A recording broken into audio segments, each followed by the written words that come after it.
और जनता को बताएंगे कि राहुल गांधी को कहा गया है कि एफिडेविट फाइल करो, ये नहीं बताएंगे कि कभी वो कार्रवाई हो ही नहीं सकती। कोर्ट इस पे नोटिस लेगी नहीं, इसके नोटिस नहीं, कमीशन को तुरंत कहना चाहिए, तो उसकी कभी जांच हो ही नहीं सकती। And the same person voting in other states, I mean, and then all that the election commission does. For registration officer, वो कैसे करेगा? And it says any claim or objection is not lodged within the period herein, it shall be rejected. The nature of manipulation that took place in Karnataka with respect to only one constituency. What does it tell you? It only tells you that there is a massive electoral fraud that is taking place in this country. In Maharashtra, it was addition of votes. In Karnataka and Delhi, that we know, it is manipulation of votes. Now it is in Bihar, it is deletion of votes. That's the kind of fraud that's taking place. Rahul Gandhi has done yeoman's service to the nation for having placed these facts and had the courage to place these facts before the people of this country. Only a true patriot can do that. To have the courage to, by disclosing such facts, to inform the people of this country, for nobody else has a conscience, only the people of this country have a conscience, to tell them to wake up. Place these facts in the public domain, and if there has been any manipulation at such a large scale, and this only relates to one constituency, and I'm sure this will be replicated in other constituencies where elections took place, and to have one person have multiple votes in various constituencies and the same person voting in other states, I mean, and then all that the election commission does is to ask him to give an affidavit without application of mind. And they refer to Rule 20, Sub-Rule 3 of the Representation of Peoples Act of 1960. When a draft roll is published, and then a final rule is published, then objections, in between objections are invited. Right? कि आपकी सूची में अगर नाम है या नहीं है, अगर गलत है तो आप विरोध कर सकते हो, ऑब्जेक्शन दे सकते हो कि साहब इसको, ये यहाँ रहता नहीं है, इसको, इस नाम को काटना चाहिए, या ये नाम गलती से छूट गया है, इसमें डालना चाहिए उस ड्राफ्ट इलेक्टोरल रोल में। तो वो सेक्शन जो है वो कहता है period for lodging complaints and objections, मतलब कि any such claim for the inclusion of a name in the roll and any objection to an entry therein shall be lodged within a period of 30 days। वो 30 दिन तो साल बीत गए, कई साल बीत गए, 30 दिन तो वो तो क्लेम बनता ही नहीं है। तो जैसे ही क्लेम फाइल होगा, क्या साहब आपको तो 30 दिन में बीच में आना चाहिए था। Then form of claims, every such claim for inclusion of name in the in the roll as new elector shall be in Form 6 signed by the applicant, and if any objection proposed of inclusion of name for deletion of a name in existing roll shall be in Form 7। वो तो ना Form 7(6) file हुआ, ना Form 7 file हुआ, और आप कहते हैं आप एफिडेविट दीजिए, किस बेसिस पे एफिडेविट दें? वो तो कहेगा साहब आपने पहले इसको ऑब्जेक्ट क्यों नहीं किया, इसका विरोध क्यों नहीं किया, अब मैं इसे किसको देख सकता हूं। फिर उसके बाद आता है प्रोसीजर फॉर डेजिग्नेटेड ऑफिसर, उसको किस तरह से उन्होंने, रूल 14 कहता है manner of lodging claims and objections.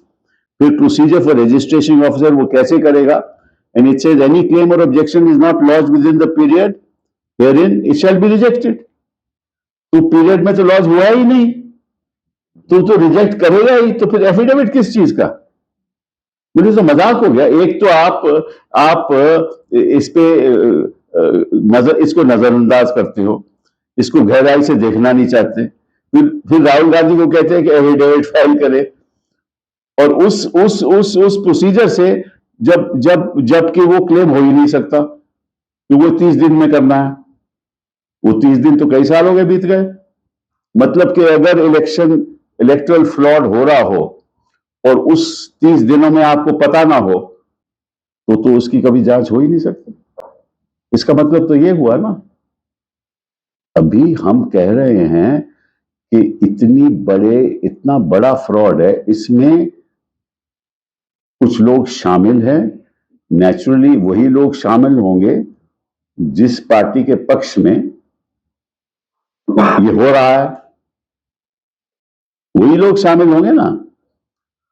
और अगर ये फैक्ट्स जनता के सामने पेश किए हो तो इलेक्शन कमीशन को तुरंत कहना चाहिए, रूल वूल छोड़ो, मैं रूल में नहीं जाऊंगा, मुझे तो देखना है कि मेरी डेमोक्रेसी को किस तरह से खत्म किया जा रहा है।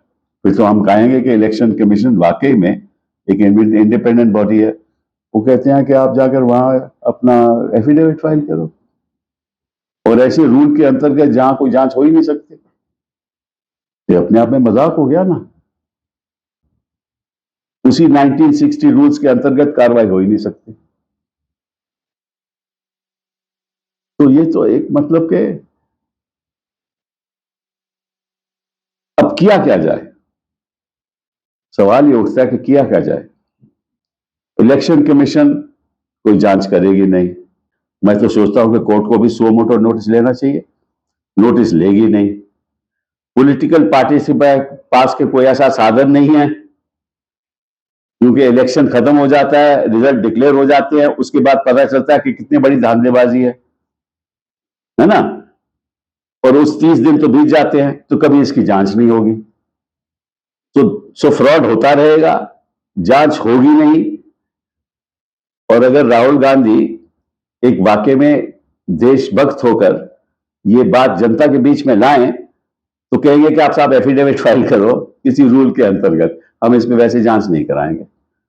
तो अपने आप के मतलब कि लोकतंत्र का मजाक हो गया ना।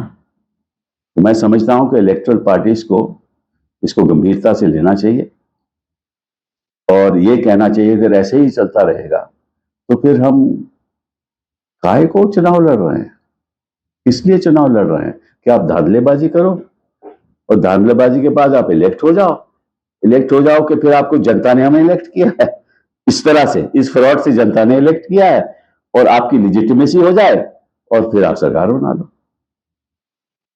तो अगर हर प्रदेश में ऐसे ही सरकार बनेगी तो फिर लोकतंत्र तो खत्म हो गया ना। तो मैं सोचता हूं कि कोई ना कोई कदम ऐसा उठाना चाहिए जिससे जो सच्चाई है ये जनता के सामने रखी जाए, और जिन लोगों ने ये काम किया है, और जिनकी साझेदारी है, जिनकी कंस्पिरेसी है, उनको उनका जो सिटीजनशिप है वो भी रद्द किया जाए।